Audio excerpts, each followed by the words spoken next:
podcast and YouTube blog covering the German startup scene with news, interviews, and live events.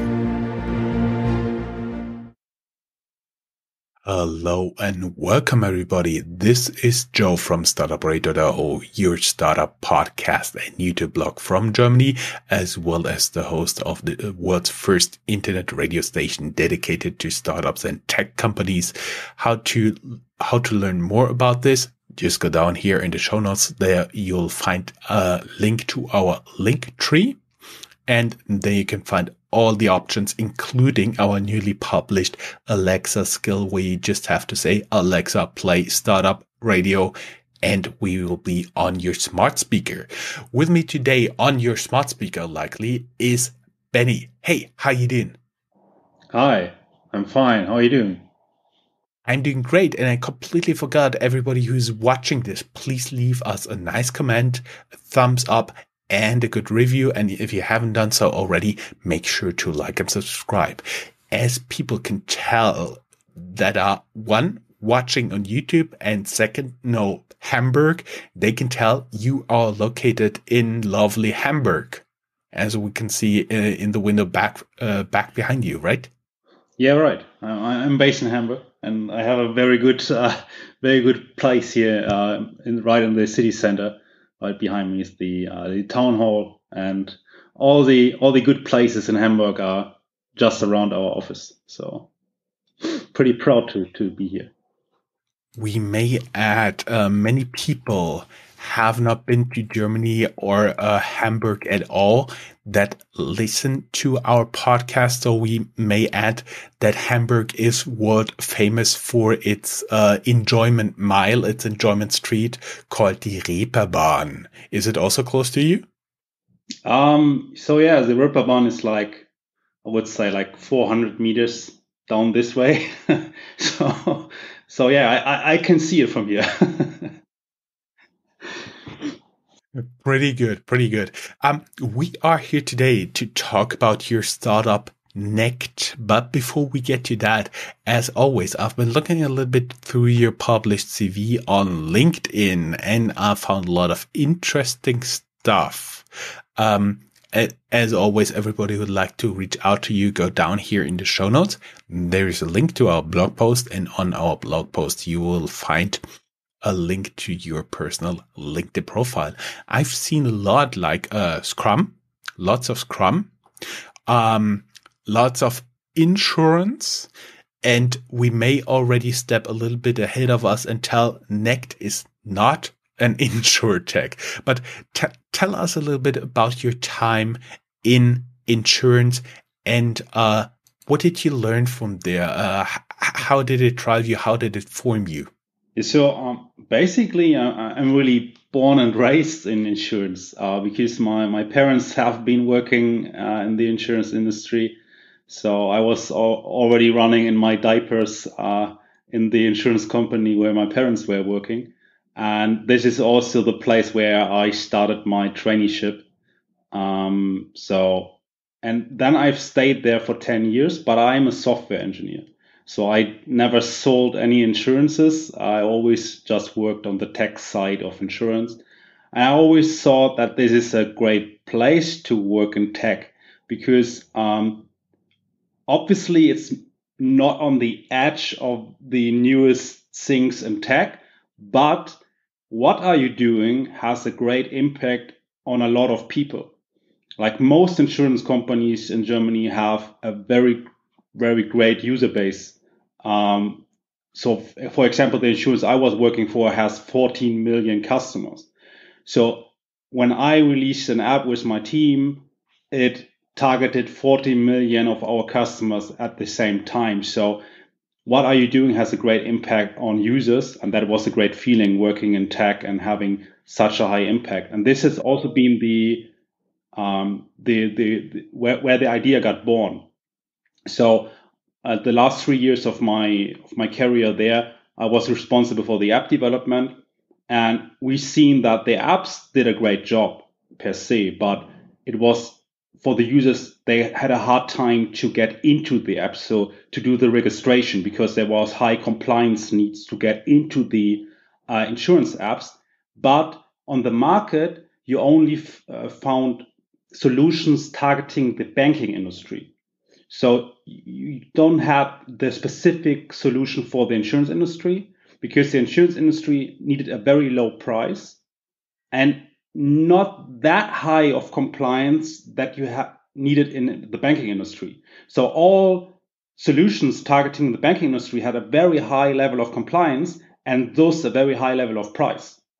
So, and that was the born of the idea to have something in between, to have a solution complying with all the needs of the insurance industry, but on the other hand, being very cost efficient. We may add for our audience out there that in Germany, as you talked about compliance, you have to comply with laws and they require a proper identification of, for example, you when you open a bank account. So there is usually a video chat involved where you have to hold your ID card, Bundespersonalausweis, which has many reflection spaces on it. And so the person on the other side can tell, yes, he is actually the person he is supposed to be, and he has a valid ID document there. That something like this is what you guys are actually offering. Exactly. So yeah, I mean, the idea was as we started, the security of having a video chat showing your ID card is very high, but due to the fact that a human being needs to check the ID card and has to be in place 24/7. Makes the process very, very costly. And on the other hand, users had to wait for a free service agent all the time. So we thought video ident is a great idea, but let's put some AI magic on it to make it automatic without the human being in the loop. So it can be very, very, very low price. And on the other hand, the user never has to wait, because waiting for a user is the most prominent point of breaking out of the process. Actually, I've never given any thought to this until now. There are poor souls out there sitting between like midnight and 4 a.m. German time, somewhere around here in Germany, and waiting for somebody to call them for online identification. Really? Yeah, yeah. So I mean, what we see in the statistics is that really Monday 8 a.m. is really the rush hour. So everybody is rushing on like the identity verification service providers amongst all service providers in Germany. It's Monday 8 a.m. People start to rush on opening up bank accounts, doing insurance contracts, whatever. But you also see from time to time people doing their stuff on like a Saturday night. So if you want to do your paperwork and stuff like that, maybe you need some information from your service, from your insurance company, or you need some information from your public health insurer or something like that for the tax filing, for example. Like, and then you're sitting there and want to make a check mark below your to-do list, but you can't, because you can't do the identity verification to access your data. And you always need to verify that the people who want to access the data is really the person who is allowed to access this specific data. So you have a lot of people doing it in the night. I was curious, where is actually the real low point of light registration? Is it like Sunday morning, like 4 a.m., 5 a.m., or is it that people actually take time off and it's during the week? It's during weekdays sometime, or when is it? We see that you really can see if it's like serious business or if it's like fun time. So if it's like serious business, like insurance companies or like banks, you see the low on Saturday around noon. But if you're looking at like gambling or where you have to verify your age, I don't want to go into details here now, but if you look at websites like that, you really see that this is happening at the weekend. So people are doing their paperwork on the weekdays and doing their fun time on the weekend, and you can really see that in the identity verification space and confirm that people are behaving exactly on time plans, so to say. I see. So basically, you already told us a little bit about the idea, taking the human out of the loop, putting AI in it. But where did the idea come from? Because I've seen you have one co-founder at NECT, and how did you guys develop the idea? I mean, it's Hamburg. Did you have a brainstorming session over a cup of tea? No. So Carlo, my co-founder, is based in Delmenhorst, which is a city next to Bremen. But we know each other for like 14 years. So our wives went to school together. And in some day in, I think it was 2015, we pushed our childs in a stroller and was talking about what is the next step in life, so to say. And yeah, so we came up with the point that we are now both working like 10 years as a normal employee, and we thought like the next step to really have a big impact is to found a company. So in 2015 we started like, okay, what could be the idea of our company? And then I came up with the idea of having a new form of identity verification for the German insurance industry. And that's when we started in 2016 joining the InsurTech Accelerator in Munich. That is almost too good to be true. Develop the startup idea while pushing the strollers of their babies. That is, or toddlers. That is quite cool. Joining the InsurTech hub in Munich. How hard did you make the decision for yourself to actually leave insurance that you've spent, like you said, more than a decade, or basically including your parents all your life in? How hard was it for you to leave the insurance business and say, okay, let's do something more or less related, but actually different?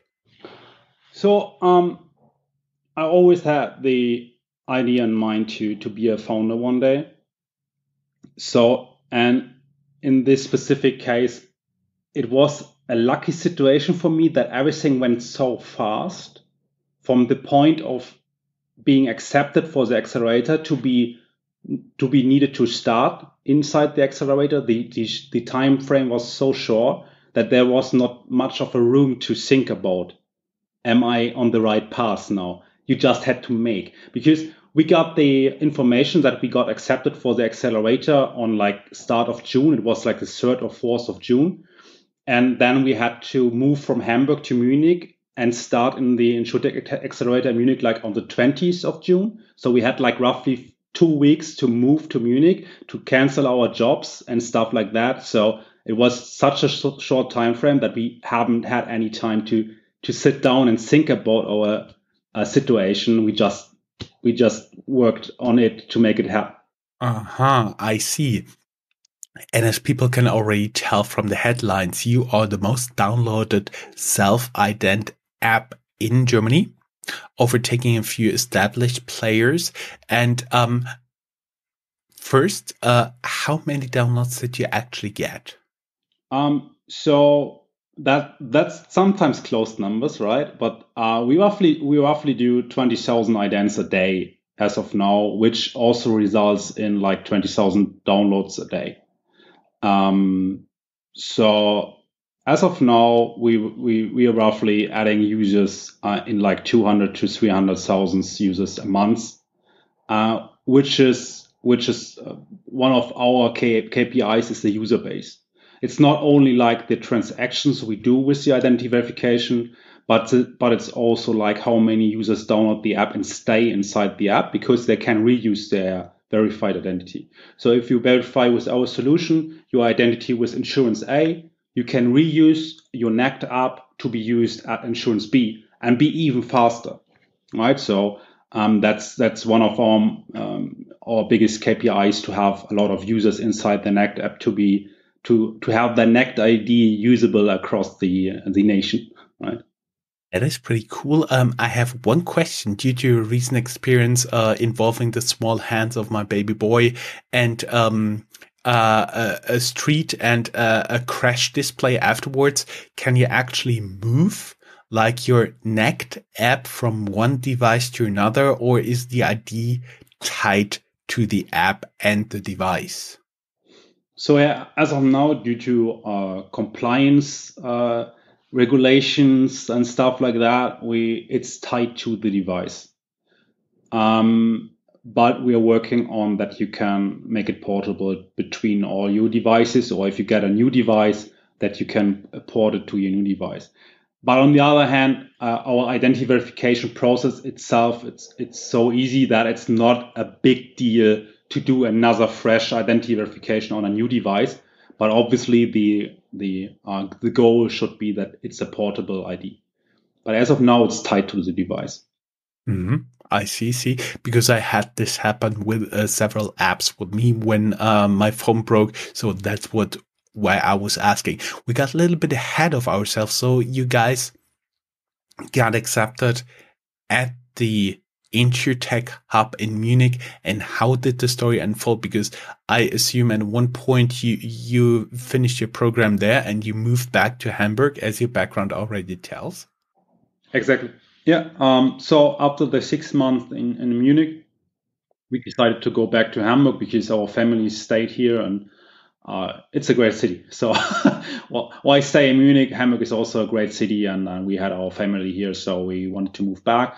And for us, it was also a very great decision in looking back at it, because we got a government grant in 2017 from the city of Hamburg, which made it possible to hire the first employees.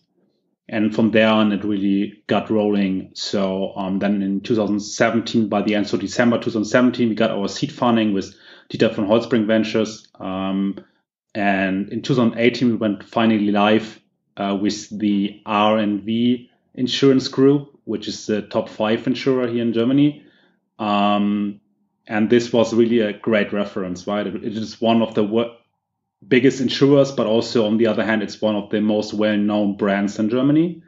So it's a great reference for our solution. And from there on, it really got rolling, and we onboarded a lot of new customers. But I have to say, it's like we're now live with 40 customers, but it's all like the big names. It's like Coburg, Nürnberger. So Coburg has 11 million customers. Nürnberger has like 6 million or 7 million customers.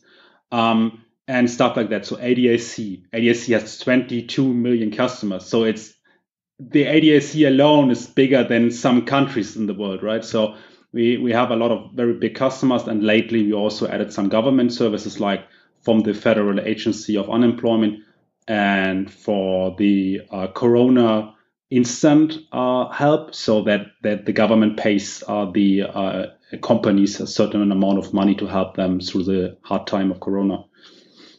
Aha, I see. We may add, for everybody who doesn't know this, Coburg, Nürnberger, they are insurance companies here in Germany, where ADAC is the roadside assistance. So it's an association, and they have cars driving all around in Germany, and when car breaks down and you're a member, they help you most of the time free of charge.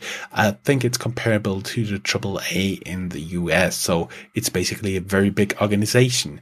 And for all of them, you offer the identification, including like the Federal Unemployment Agency, the Agentur für Arbeit, their identification via AI. I would be a little bit curious how people try to trick you, and how you taught your program to actually get around those tricks, because I do assume at the very beginning somebody was maybe smart enough to hold up a tablet or something like this. What did you experience there? So yeah, I mean, we look at the video identification solution and what is the most prominent attack vectors to trick the video ident solution. And it is basically social engineering. So tricking a real person into the process and catching the data to open up a bank account under their name, but with my credentials. And the other attack vector is basically using like digital manipulation, like deep fakes. And we really made sure to look at the deepfake situation. How can we prevent digital manipulation in our process? And therefore, we filed 2 patents. So what we do is not only to check if there's a manipulation in place on the digital files, but we also make sure that the recording of your ID card or the recording of your face is really made in this point in time with a certain device, so that you can't use pre-recorded material and those may be fake material. And on the other hand, that you can't use a live stream of another camera, which maybe is also manipulated. So that is one of the parts we really make sure that you use the device in the manner how we thought of you should use the device. And on the other hand, we do certain kinds of liveness checks. So most of our competitors are using like you have to move your face. With our solution, we ask the user to say 2 random words. On the one hand, this is very user friendly because if you move your face, some people have like trouble to move in the right direction, and those like, where do I have to move now? I mean, you have to think. Yeah, left. No, the other left. Yeah, the other right. left. I mean, you have to think about that. Identity verification is not like only made for like the young guy being very experienced with like all the smartphones and stuff. You also have like your grandparents or whatever who needs to access, especially in the times of Corona, who needs to access their insurance company, right? So it have to be very easy for all kind of people. So we thought like just speaking words is very easy for most of the people. And on the other hand, it gives you a high variancy because as an attacker, you don't know what words has to be said, but the movement you can assume. I mean, it's left, right, up, down. I just need a 3D picture of your face and I can make all the movements. But your face and your lips move in a certain way if you speak words. So it's not only speech to text, it's really like how your face moves when you say words. And this also helps to detect deep fakes, because professional deep fakes are pretty hard to do when you have a lot of movement in the face. I see. And so, for example, you can identify a person by telling them to say Startup Radio and Bockwurst. So to say, yeah. I mean, it's a very specific list of words, which I don't know what the English word for that is, but Verband der Logopäden. So it's like people who knows which words are easy to speak. So we made a list of easy to speak words and where's a lot of movement in the face when you say the words. But it's like you said, like it's smartphone, Personalausweis, stuff like that. Yeah, it's a speech therapist you're referring to, Logopäde in German. And actually, I do believe a lot of startups with very strange names may consult some speech therapists before they're choosing actually the name. NECT admittedly is on the better side of that. We've been talking now a little bit where you come from, what you guys are doing. What are your next steps? Are you looking to expand? Is your tool applicable in Europe? Are you also looking for investments for that, and so on and so forth? Yeah, so the 2 biggest points on our agenda are as of now really to have our second product, which will be e-signatures, so that you can sign your contracts with our solution. And on the other hand, going international. So as of now, we're German only. So the next step really for us is to go international. And I would say it's as of now the European Union, because we have common law for identity and signature processes in the European Union, which makes it more easier for us to go international in the European Union than other countries. Mm-hmm. I see. And you're also looking for funding for this expansion? So as of now, we're working profitable. So we can grow based on our revenue. I would expect that by the end of the year, when we have the final strategy, how we can expand in the European Union, that this can be the time of raising another round to really have the funding to do an explosion in being international. And I really see that the space, or the identity verification space as of now, is really hot. You just saw 2 big funding rounds, one in the US, like the ID.me funding round about like $150 million, I think. And there was another one some weeks ago, also around 100 million. So the identity verification space as of now is pretty hot. So I see good chance that we can raise a good round. I see. And everybody who'd like to learn more can go down here in the show notes and learn more about you guys, reach out to you directly. And as always, we do our best to give you links in our podcast show notes as well, but they're limited. Not always the links are working. So make sure to hit www.startuprad.io. And there you can find in the blog post the post with Benny and all the show notes.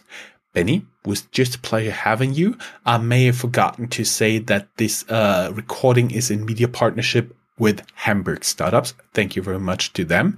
And it was just a pleasure having you. Thank you very much. Thanks for having me. It was a pleasure to talk to you, and see you soon. See you soon. Keep us updated. Bye-bye. Bye-bye. If you are a professional looking at the European startup scene, Germany is a place you cannot miss. Fortunately for you, there is Startuprad.io, the authority on German startups.